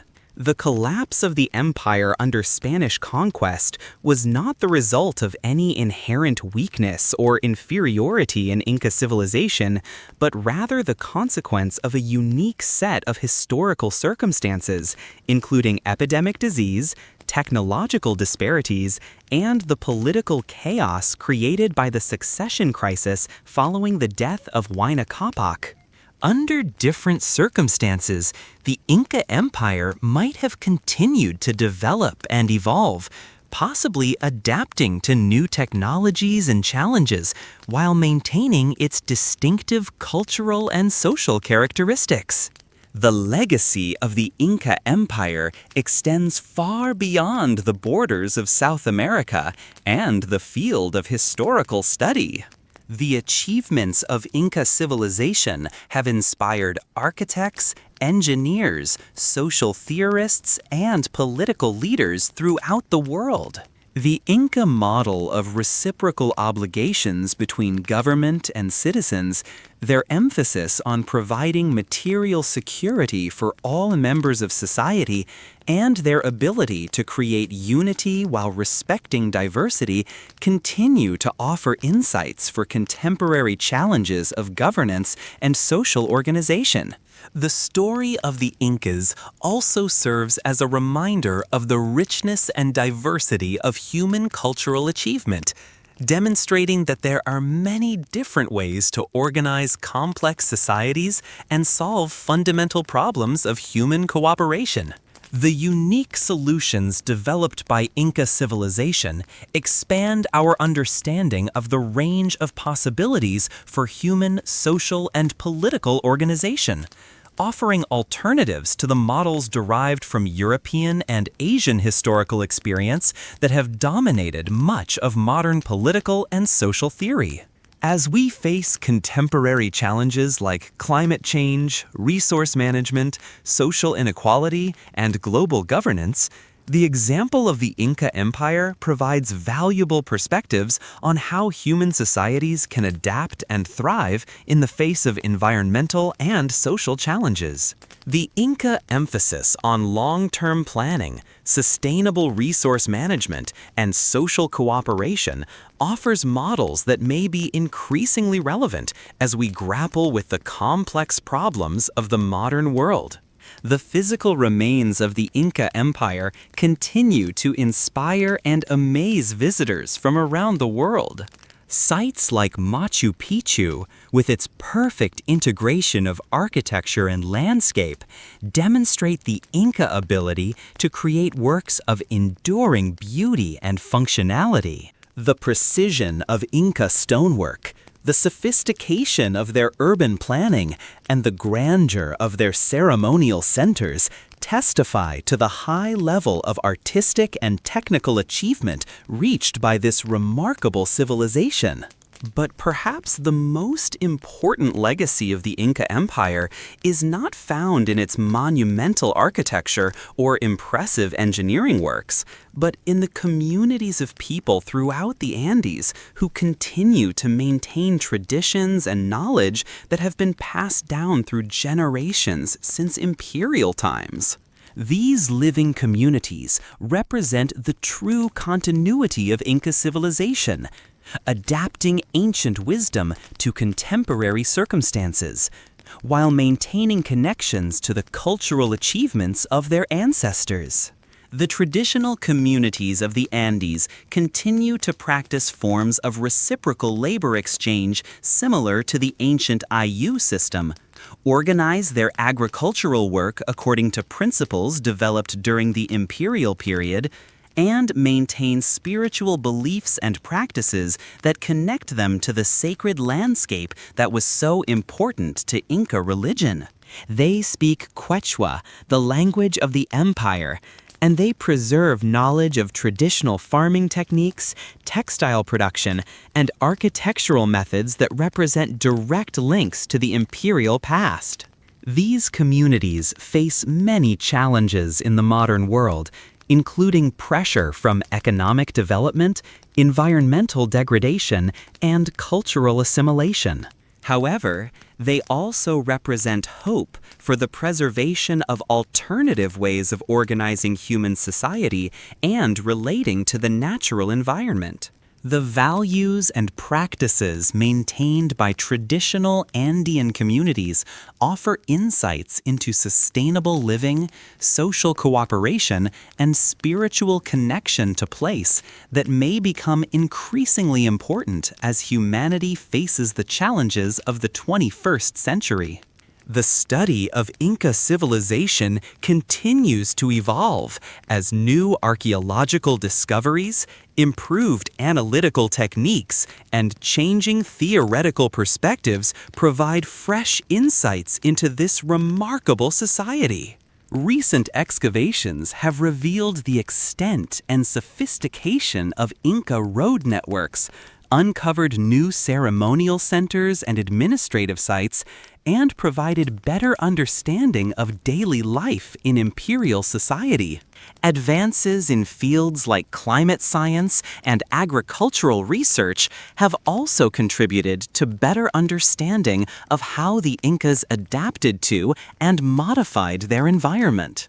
International collaboration between researchers from different countries has enhanced the study of Inca civilization, bringing together diverse expertise and perspectives to address complex questions about imperial organization, cultural integration, and technological innovation. This collaborative approach has also involved indigenous communities as partners in research, recognizing their knowledge and perspectives as valuable contributions to understanding their own history and heritage. The protection and preservation of Inca sites and artifacts remains an ongoing challenge, requiring cooperation between governments, international organizations, and local communities. Sites like Machu Picchu face pressures from tourism, climate change, and development that threaten their long-term preservation.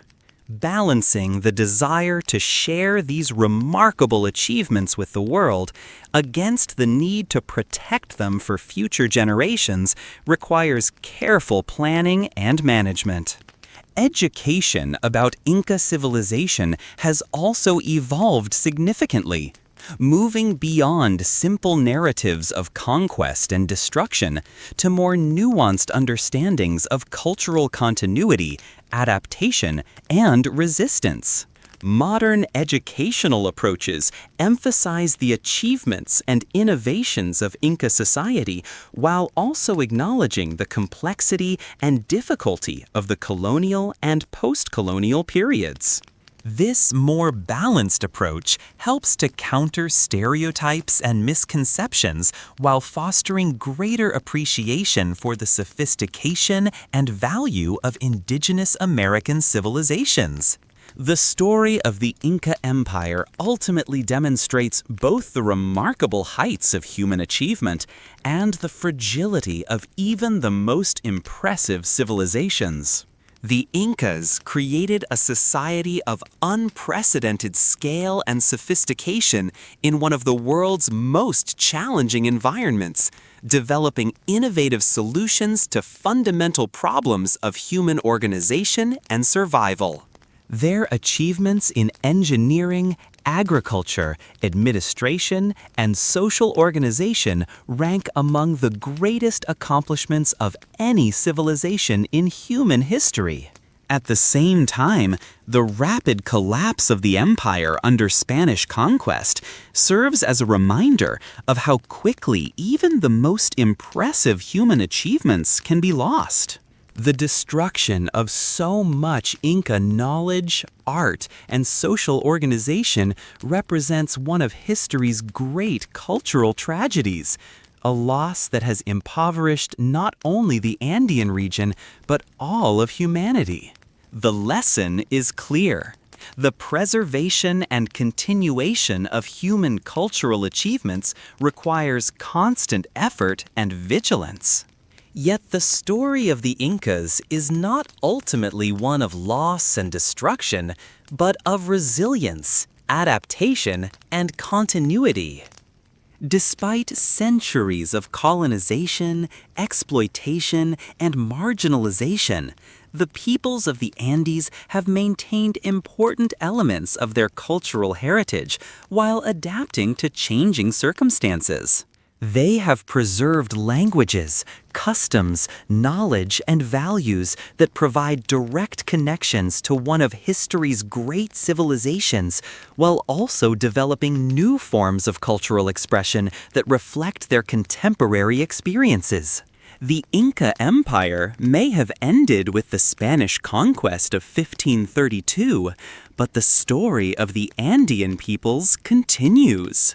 Their ongoing efforts to maintain their cultural identity while participating in the modern world offer hope for the possibility of preserving human cultural diversity in an increasingly globalized age. They demonstrate that it is possible to honor and learn from the past while adapting to present circumstances and future challenges. As we conclude this journey through the secrets of the Inca Empire, we're left with a profound appreciation for the remarkable achievements of this extraordinary civilization and for the enduring legacy of their descendants. The Incas created one of history's great empires through innovation, adaptability, and social cooperation, building a society that provided security and prosperity for millions of people across a vast and diverse territory. Their story reminds us of the incredible potential of human creativity and organization, while also highlighting the importance of preserving and respecting the diverse ways in which different societies have solved the fundamental challenges of human existence. The mysteries of the Inca Empire continue to unfold as archaeologists, historians, and local communities work together to understand and preserve this remarkable heritage. Each new discovery adds to our appreciation of Inca achievements, while also raising new questions about how this extraordinary civilization functioned and what lessons it might offer for our contemporary world. The journey of discovery continues, carrying us deeper into the fascinating world of the Incas and closer to understanding the secrets of their remarkable empire. And so, as we reach the end of our exploration tonight, we carry with us the wonder and wisdom of the Inca Empire, a civilization that transformed the impossible into the inevitable, turning the harsh peaks and valleys of the Andes into the foundation of one of history's greatest empires, leaving behind a legacy that continues to inspire and guide us even today, and reminding us that human ingenuity and cooperation can overcome even the most daunting challenges. Good night.